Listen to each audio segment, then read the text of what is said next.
Hello student, आज हम पढ़ेंगे class 11th maths chapter first NCERT base.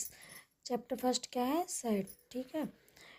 Teach maths with Himani. Introduction. Introduction पढ़ेंगे। Introduction में सबसे पहले सेट की डेफिनेशन क्या होती है। ठीक है, तो सेट्स है ना।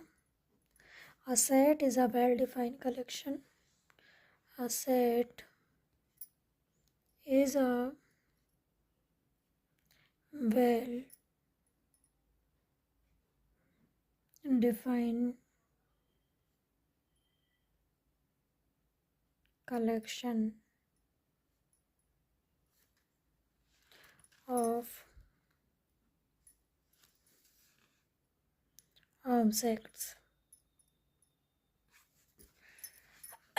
या फिर आइटम्स। ऑब्जेक्ट्स और आइटम्स। ठीक है, मतलब क्या है? अ सेट मीन्स एक सेट है ना। सेट क्या होता है? तो कोई भी सेट इज़ अ मतलब एक सेट वेल डिफाइंड कलेक्शन होता है किसका? ऑब्जेक्ट्स का और आइटम्स का। मतलब कि हम सेट उसे कहेंगे जिसमें क्या हो, कोई भी मतलब किसी भी चीज़ का कलेक्शन है तो वो कैसा होना चाहिए? वेल डिफाइन होना चाहिए, मतलब डिफाइन होना चाहिए। हमें उसके बारे में पता होना चाहिए कि ये इतनी ही है ना, इससे ज़्यादा भी नहीं हो सकती और कम भी नहीं हो सकती। तो वो क्या होता है? वेल डिफाइन होता है। जैसे कि 1 से लेके 10 तक नेचुरल नंबर का सेट। तो हमें पता है कि नेचुरल नंबर का 1 से 10 तक का सेट क्या होगा? उसमें 10 डिजिट ही आएंगी, 1 2 3 4 5 6 7 8 9 10। ठीक है, तो ये 10 डिजिट का क्या हो गया? एक सेट हो गया जो कैसा है? वेल डिफाइन है। ठीक है, तो इसके लिए जो एग्जाम्पल क्या क्या हो सकते हैं? A set is a well defined collection of object, है ना। जैसे कि नंबर्स। ऑब्जेक्ट्स क्या क्या हो सकते हैं? ऑब्जेक्ट्स जैसे कि नंबर्स हो सकते हैं ना। नंबर्स क्या होते हैं? वेल डिफाइन होते हैं, है ना। फिर लेटर्स हो सकते हैं। लेटर्स कितने हैं हमारे? 26 लेटर्स हैं। ठीक है, जिसमें वोवल्स हैं और, है ना। तो ये इस टाइप से क्या है? नंबर है, लेटर्स हैं, फिर क्या है? अल्फ़ाबेट्स हैं। अल्फ़ाबेट्स हैं। फिर क्या हो सकता है? रिवर हो सकता है। ठीक है, अल्फ़ाबेट्स, रिवर, ईटीसी, मतलब कि जिनको हम काउंट कर सकते हैं, वो हमारा वेल डिफाइंड कलेक्शन होता है। ठीक है। वेल डिफ में आप देखो नोट लिख रहे हैं एक। ठीक है, नोट में क्या लिखेंगे? वेल डिफाइंड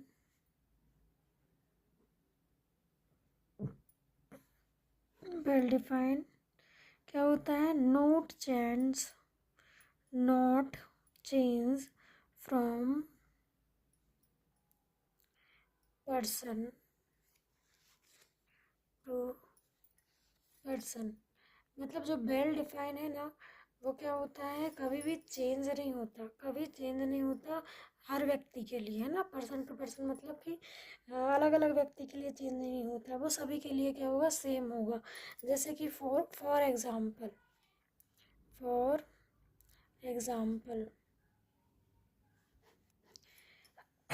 फॉर एग्जाम्पल क्या है? जैसे कि the vowels of English alphabet, है ना। तो इसको हम सेट में कैसे डिफाइन करेंगे, है ना। English alphabets. ठीक है, तो इंग्लिश अल्फ़ाबेट में वोवल्स क्या क्या होते हैं? क्या क्या होते हैं vowels? A, E, I, O, you. तो ये सभी के लिए सेम है। यदि मैं ए वोवल्स बता रही हूँ, ए ई आई ओ यू है, तो आप भी यही बताएंगे, इसके अलावा कुछ और तो बताएंगे नहीं। इसलिए हमारा जो वोवल है वो क्या होते हैं? इंग्लिश अल्फ़ाबेट में ए ई आई ओ यू होते हैं। ठीक है, तो ये हमारा क्या हो गया? एक सेट हो गया, है ना। सेट हो गया ये। सेकेंड एग्जाम्पल क्या हो सकता है? Collection of all days in week, मतलब कि अब किसका कलेक्शन लिख रहे हैं हम, वीक में डेज का कलेक्शन लिख रहे हैं, है ना। तो 1 वीक में कौन कौन से डेज होते हैं, संडे होता है, मंडे होता है, फिर ट्यूसडे होता है, फिर क्या होता है, वेनसडे होता है ना, फिर थर्सडे होता है, फिर फ्राइडे होता है, फिर सैटरडे होता है। ठीक है, तो यहाँ पे देखो कलेक्शन ऑफ ऑल डेज है ना वीक, तो ये क्या हो गया, एक सेट बन गया किसका, वीक का, है ना, वीक में डेज का कलेक्शन बन गया। ठीक है, अब थर्ड एग्जांपल क्या हो सकता है, ऑड नेचुरल नंबर्स का set, odd natural number less than 9। ठीक है, मतलब कि 9 से जितने भी छोटे क्या है नंबर हैं, लेस देन 9 नहीं 10 लिख लो, लेस देन 10,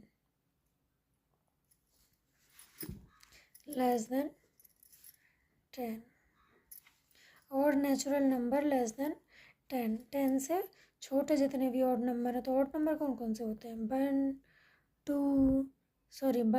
3, है ना, 5 7 9, हम किसकी बात कर रहे हैं, नेचुरल नंबर की, और कौन से ऑड नेचुरल नंबर की, तो ऑड नंबर तो यही है, और किससे 10 से छोटे होना चाहिए तो 9, फिर 11 तो क्या हो जाएगा 10 से बड़ा, इसलिए 9 तक। ठीक है, अब वैसे ही इवन नेचुरल नंबर का सेट भी लिख सकते हैं, इवन नेचुरल नंबर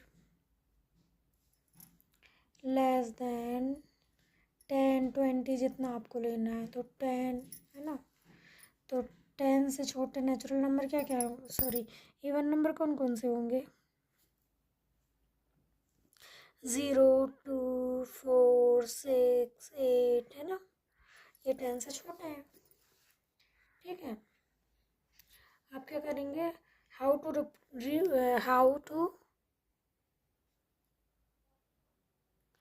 रिप्रेजेंट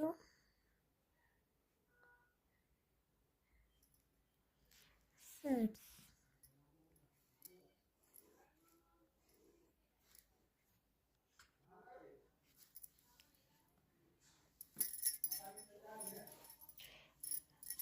सबसे पहले क्या हुआ है, रोस्टर फॉर्म,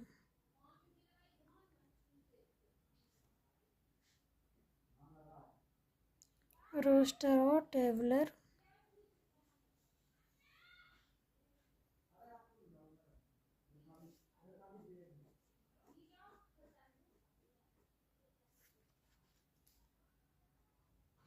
रोस्टर और टेबलर फॉर्म। ठीक है, तो रोस्टर फॉर्म में हम कैसे लिख, देखो हाउ टू रिप्रेजेंट सेट, तो फर्स्ट होता है रोस्टर फॉर्म, रोस्टर और टेबलर फॉर्म भी बोलते हैं इसी को, है ना। तो इसको कैसे लिखते हैं, तो इसको लिखने के लिए देखो हम क्या करते हैं, जब जैसे कि कोई भी सेट हमने लिखा है ना, for example A is equals to, हमने एक सेट ले लिया ए ई आई ओ यू। ठीक है, तो ये क्या है, ये क्या है, सेट का रोस्टर फॉर्म है। तो सबसे पहले तो हम जो नेमिंग है, सेट की नेमिंग क्या करेंगे, कैपिटल लेटर में करेंगे, तो हमेशा यहाँ पे कैपिटल लेटर लेना है। ठीक है, नाम सेट का नेम जो भी लेंगे हम कैसा लेंगे, कैपिटल लेटर लेंगे। ठीक है, फिर उसके बाद हम करली ब्रैकेट लगाते हैं, ये कौन सा ब्रैकेट है, करली ब्रैकेट लगाते हैं ना,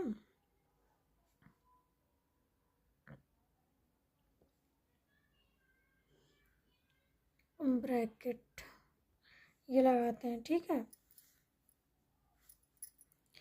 फिर उसके बाद इसमें क्या लिखते हैं, एलिमेंट्स लिखते हैं, कोई भी एलिमेंट्स हो सकते हैं 1 2 3, है ना, और रिवर्स के नेम या फिर बॉबल्स नेम, है ना, इस टाइप से हो सकते हैं। इसी को हम एलिमेंट कहते हैं, इसी को हम ऑब्जेक्ट बोल सकते हैं, और क्या बोल सकते हैं, एक मैंने बताया था आइटम्स कह सकते हैं। ठीक है, तो ये हमारा क्या होता है, रोस्टर फॉर्म होता है। ठीक, सेकंड होता है set builder form, set builder form,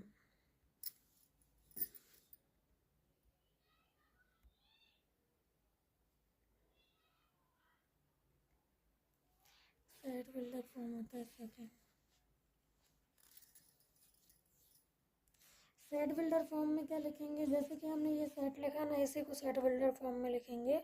तो क्या लिखेंगे, the vowels of English alphabets. ठीक है, ये हमने क्या लिखा, ये क्वेश्चन है। तो इसको सॉल्व करने के लिए क्या लिखेंगे हम, a is equals to curly bracket x such that x, इसको क्या कहते हैं हम, सच दैट, है ना, x such that x is वो वोवल ऑफ इंग्लिश अल्फ़ाबेट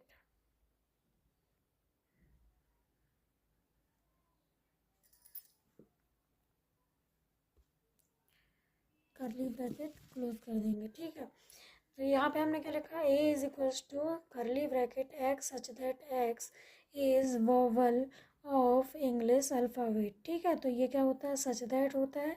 मतलब यहाँ पे x के जो भी एलिमेंट हैं वो किस में, x में ही है ना। और x के कौन कौन से एलिमेंट होंगे, वोवल्स होने चाहिए, कौन से, इंग्लिश अल्फ़ाबेट के। ठीक है, ये तरीका होता है। Thank you.